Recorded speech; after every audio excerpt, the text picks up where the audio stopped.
Bom, o mercado de carne já sente alguns efeitos dessa operação que foi deflagrada pela Polícia Federal na última sexta-feira.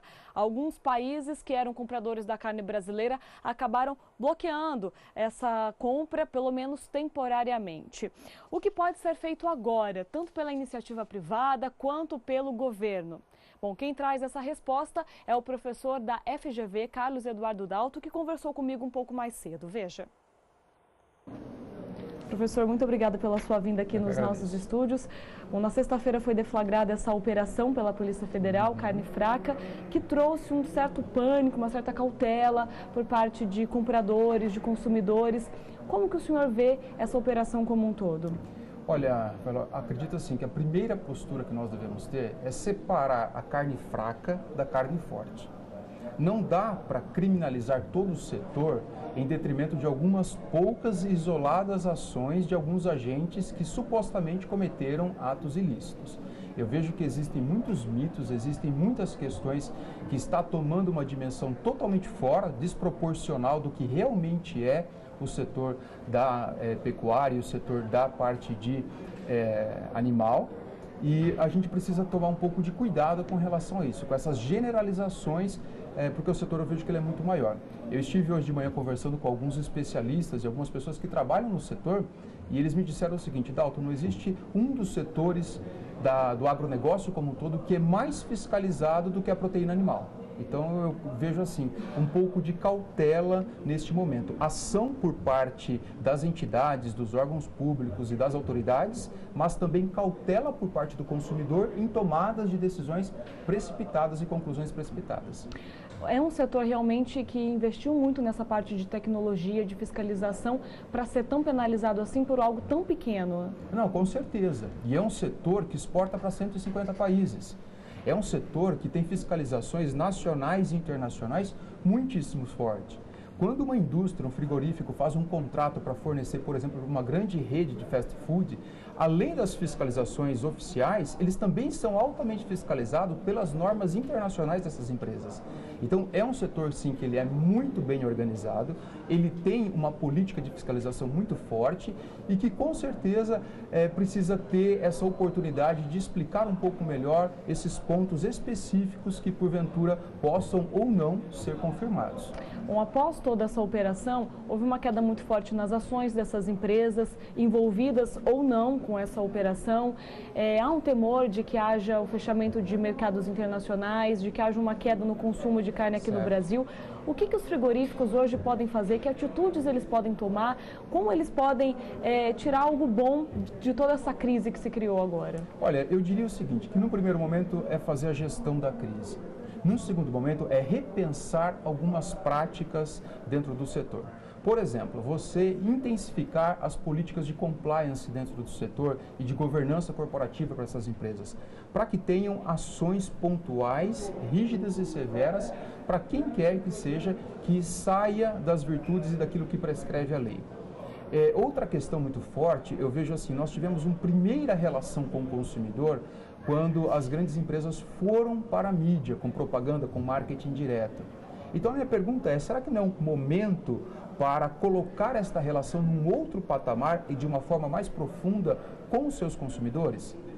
E talvez um momento muito importante para usar esta crise para tirar alguns mitos que ainda persistem dentro da cadeia da proteína animal junto ao consumidor, que já deveriam estar suplantados. Então, eu vejo que são alguns pontos, se as empresas souberem gerenciar corretamente, pontualmente, neste momento da crise, mas também pensar numa relação mais profunda no médio e longo prazo, pode fortalecer. Inclusive, o Brasil pode sair fortalecido em mercados como Estados Unidos, União Europeia e a própria Ásia em relação ao rigor fitossanitário da proteína animal que nós exportamos.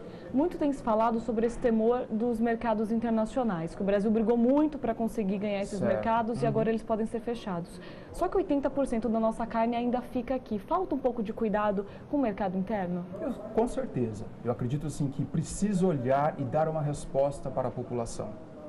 a população ela realmente ficou um pouco preocupada, muitos ficaram preocupados, alguns tons de exageros, mas eu acredito que a população interna ela precisa. Eu diria o seguinte, a população interna ela precisa entrar dentro de um frigorífico, ela precisa entrar dentro de uma fazenda e entender como são as práticas que são executadas na fazenda.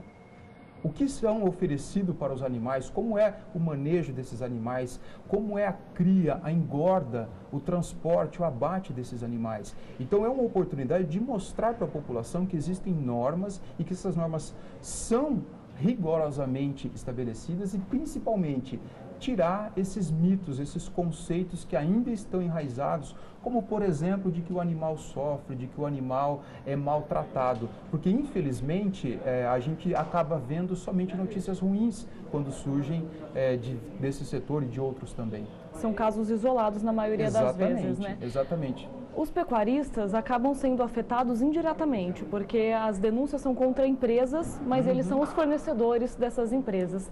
Também existe alguma ação que os pecuaristas possam fazer para melhorar a imagem deles? Não, com certeza. A partir do momento em que você mostra as práticas de manejo veterinário dentro de uma fazenda, como é que são criados os animais, todo o cuidado que tem, desde, por exemplo, as vacinas e todo o trabalho que é feito em termos de nutrição animal, eu vejo que isso também vai criar no consumidor uma outra percepção sobre o animal, em detrimento daquela percepção antiga de que se maltrata animais, de que se faz o uso indiscriminado do animal. Eu vejo que tem sim uma oportunidade para o setor como um todo atuar e atuar de forma incisiva. Passado, talvez, vamos dizer assim, essa tempestade, eu vejo que precisa ter uma aliança dos setores, de toda a cadeia, desde o até quem fornece a parte de nutrição, às empresas, aos frigoríficos, aos consumidores e associações, para desmistificar essas questões que estão na cabeça do consumidor. Então, existe sim uma oportunidade muito grande. E até para o próprio Brasil mostrar lá fora e mostrar internamente também tudo o que é feito e tudo o que foi evoluído ao longo dos últimos anos em termos de produção de proteína animal. Por fim, vamos falar um pouquinho sobre o governo, porque toda essa ação começou justamente dentro do Ministério da Agricultura, uma investigação contra fiscais acusados de corrupção.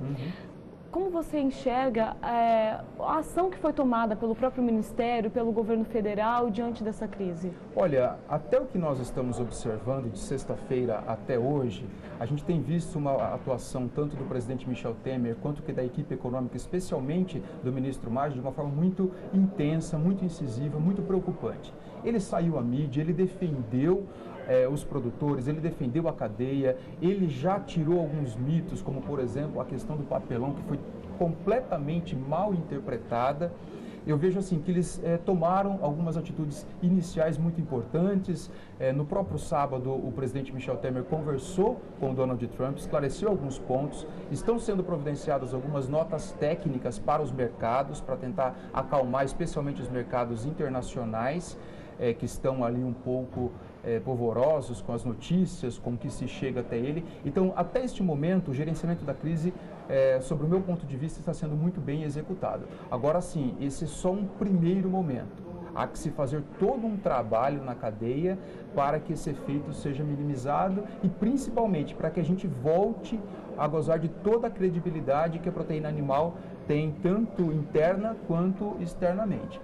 Não é por menos que nós passamos muito recentemente a fornecer carne in natura para os Estados Unidos. Então, isso é fruto de um trabalho sério que vem sendo feito e que 33 pessoas, algumas pessoas que supostamente fizeram atos ilícitos, não podem contaminar todo o setor e muito menos o agronegócio como um todo, né? Falando em agronegócio como um todo, só para a gente finalizar, se fala muito sobre os efeitos negativos sobre a cadeia pecuária, mas a gente não pode esquecer também que o produtor de soja, de milho, ele é fornecedor de um insumo para essa cadeia. Exatamente. Ele também pode ser afetado por isso? Não, com certeza, porque afinal de contas a alimentação do gado, a alimentação das aves e dos suínos, que são os nossos principais produtos, eles vêm da agricultura. Então, com certeza a cadeia como um todo ela vai ser prejudicada. Mas eu diria o seguinte, é muito precipitado ainda falar em números, é muito precipitado ainda falar no tamanho da extensão. Que vai ter um tamanho da extensão? Vai. Mas eu acredito que se nós agirmos, se as autoridades, juntamente com toda a cadeia, agir pontualmente e de uma forma firme e eficaz, esclarecer as dúvidas e levar informação a todos os públicos de relacionamento, consumidores brasileiros e internacionais, nós vamos ter uma tendência a dissipar esses mitos, essas situações que estão acontecendo e recuperar a credibilidade aí num médio prazo. Muito obrigada pela sua vinda aqui, pelas suas explicações, professor. Obrigado. E vocês acabaram de ouvir a entrevista com Carlos Eduardo Dalto, ele é professor da FGV e especialista em negociações do agronegócio. Voltamos ao programa. Bom, e hoje já foi publicado no Diário Oficial da União as demissões dos superintendentes federais do Ministério da Agricultura que atuavam nos estados do Paraná e de Goiás, investigados no esquema pela Polícia Federal. Também foram publicadas portarias dispensando os servidores envolvidos. De acordo com o governo, seriam mais de 30 pessoas. No mercado internacional, a China, a Coreia do Sul, a União Europeia e o Chile já suspenderam as compras de carne do Brasil temporariamente e esperam maiores explicações em relação a essa operação da Polícia Federal.